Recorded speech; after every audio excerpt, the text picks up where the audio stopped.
6h, 9h, Europe 1 matin. 7h11 sur Europe 1 Thomas Schnell. Vous recevez ce matin l'auteur et historien... j'ai dit une bêtise. Nutritionniste, pardon. Exactement. C'était hier, l'historien Olivier Grenouillot, pardonnez-moi. Bonjour Catherine Becker. Bonjour Thomas. Bienvenue sur Europe 1. Merci d'être avec nous. Alors Catherine Becker, on a besoin de vous ce matin. On a besoin de vous puisque ça fait au moins 48 heures que les Français enchaînent les bons repas. Certes, c'est agréable de se retrouver autour de vastes tablées. Comment survivre à ces fêtes et comment s'en remettre? D'abord, Catherine Becker, est-ce que c'est grave de faire des excès? Oui, alors déjà, aujourd'hui, c'est un grand jour, parce que je pense qu'il y a beaucoup de personnes qui vont se retrouver face à leur assiette avec juste une petite feuille de salade. Donc non, effectivement, c'est pas grave du tout. 1 ou 2 repas ne vont pas ruiner en fait les efforts de toute une année. Le corps a des capacités justement d'élimination qu'il faut justement peut-être solliciter maintenant, aujourd'hui, et par des astuces toutes simples. Alors justement, est-ce que vous auriez quelques conseils à nous donner pour éliminer ces excès ?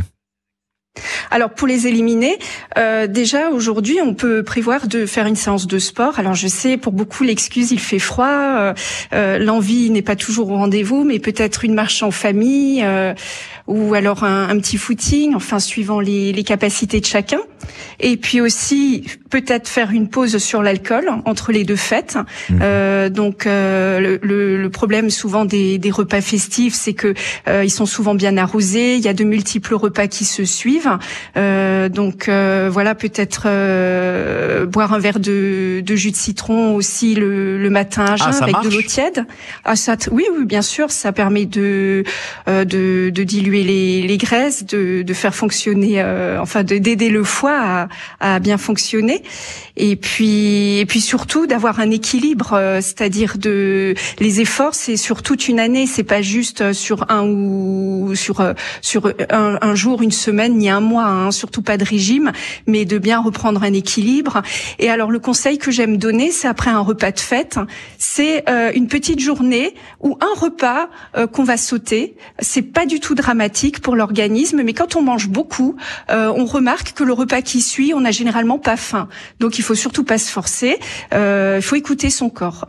Et là, on permet à l'organisme d'éliminer et d'éviter les prises de poids. Voilà, une petite marche aussi peut suffire pour ceux qui se demandent ce qu'on entend par faire du sport le lendemain, mais c'est pas mécanique. Qu'est-ce qu'on risque, Catherine Becker, à multiplier les repas riches ? Alors, si on les multiplie, alors les risques peuvent être nombreux, c'est-à-dire que déjà il y a la prise de poids que beaucoup redoutent. Donc voilà, quand on mange beaucoup de repas festifs, alors c'est souvent chocolat, foie gras, de multiples repas, ça va de l'apéro, le pain, l'entrée, le plat, le dessert. Donc le corps n'arrivera pas à éliminer s'il n'y a pas une activité physique derrière qui va compenser.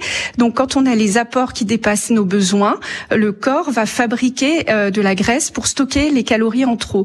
Donc là, on risque la prise de poids. Et puis après, il y a toutes les maladies cardiovasculaires. Quand on mange trop gras, trop sucré, trop salé, il y a un risque justement de fabriquer des plaques d'athérome, de boucher nos artères. Pour les diabétiques aussi, de déséquilibrer leur glycémie.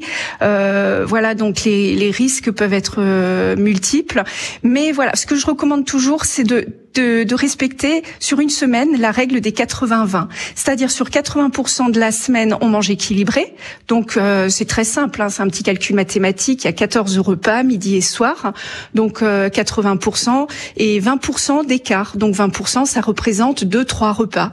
Donc il y a les 2 repas donc pour Noël. Et ensuite, vous avez dans une semaine, puisque le compteur se remet à 0, on a le repas de Nouvel An.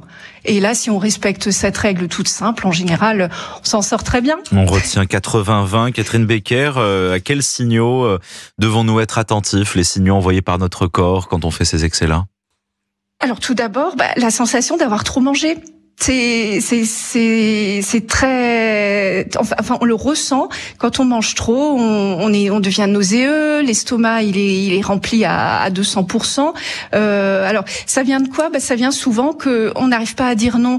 On mange, et puis ça remonte à notre enfance, la peur de gaspiller, la peur de pas savoir dire non. Donc on ne refuse pas un verre supplémentaire, on refuse pas le dessert et par politesse. Et puis finalement, le corps dans tout ça, on l'a oublié. Et du coup, il stocke. Et vous nous parliez il y a un instant de sauter un repas. Est-ce que le jeûne pour rattraper le coup, c'est une bonne idée ? Alors justement, dans ce cas précis, le jeûne peut être une bonne idée. Alors bien sûr, pas le jeûne de 24 heures, mais simplement un jeûne où on saute le repas qui suit. Donc si hier vous avez fait un repas de fête hier soir, ce matin, si vous n'avez pas faim, ne mangez pas, ne prenez pas de petit déjeuner, c'est exceptionnel. Après, si vous avez faim à ce moment-là, vous mangez un petit déjeuner très léger, mais, par exemple un fruit, une pomme, pas la peine de sortir le pain beurre confiture, mais surtout écoutez votre corps. Et si à midi vous n'avez pas faim, c'est que votre corps vous dit attention, j'ai trop mangé la veille, laisse-moi un petit peu respirer. Donc là aussi on l'écoute et puis on peut favoriser ce travail aussi avec un petit peu d'activité physique, le fait de prendre l'air, de marcher dans le froid. En général, on brûle beaucoup plus de calories. Et alors là, les auditeurs d'Europe 1 se demandent comment ils vont pouvoir gérer leur repas pour le 31, la Saint-Sylvestre, le 31 décembre. Est-ce que c'est possible de se faire plaisir sans excès ? Ah oui, bien sûr. Alors, le 31, c'est dans une semaine. Donc, on a le temps, pendant ce petit laps de temps, de se remettre au sport, de manger équilibré et de faire une détox zéro alcool. Donc là, il n'y a pas d'excuse. Une semaine, on fait attention. Et après, le repas du 31, alors effectivement, là, on peut se faire plaisir. On mange ce qui nous fait plaisir sans culpabiliser, surtout parce que la culpabilité va nous faire consommer beaucoup plus que si on mangeait normalement avec un état d'esprit sain. Et encore une fois, je rappelle, la diététique, c'est synonyme de plaisir et d'équilibre. Donc, le plaisir, les fêtes, c'est la convivialité, le plaisir, donc surtout pas se priver. Et non plus, ne pas culpabiliser. Catherine Becker, vous êtes nutritionniste, il nous reste un peu plus d'une minute. Je vais vous poser quelques questions très concrètes. Je vous appelle à nous répondre de manière très concrète. D'abord, est-ce que le foie gras est compatible avec le cholestérol ? Oui, alors le foie gras, par définition, c'est un foie gras malade, donc il y a beaucoup de cholestérol. Le cholestérol, on le retrouve dans tout ce qui est matière grasse animale, donc il faut juste limiter la consommation. Une toute petite tranche avec du pain complet, ça va permettre de limiter le mauvais cholestérol, puisque les fibres dans le pain, vont l'envelopper et l'éliminer naturellement. Mais attention à ne pas abuser. Mais c'est tout à fait compatible. Est-ce que le champagne est moins calorique que le vin ? Non, c'est pareil. Est-ce que la volaille est moins grasse que la viande rouge ? Alors, c'est surtout de la viande maigre, donc c'est meilleur pour la santé. Bien, attention à bien choisir la volaille, de la prendre de préférence label rouge ou biologique. Et la viande rouge, c'est vrai qu'il y a beaucoup de liens entre problèmes de santé et consommation excessive de viande rouge. Et puis pour terminer, est-ce que le trou normand ou l'eau gazeuse, ça nous aide vraiment à digérer ?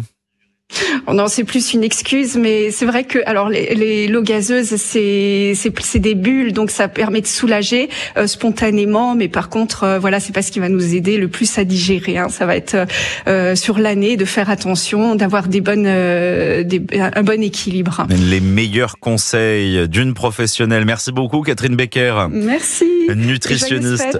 Très joyeuse fête à vous. Merci d'être venue nous dispenser vos bons conseils sur Europe 1 ce matin.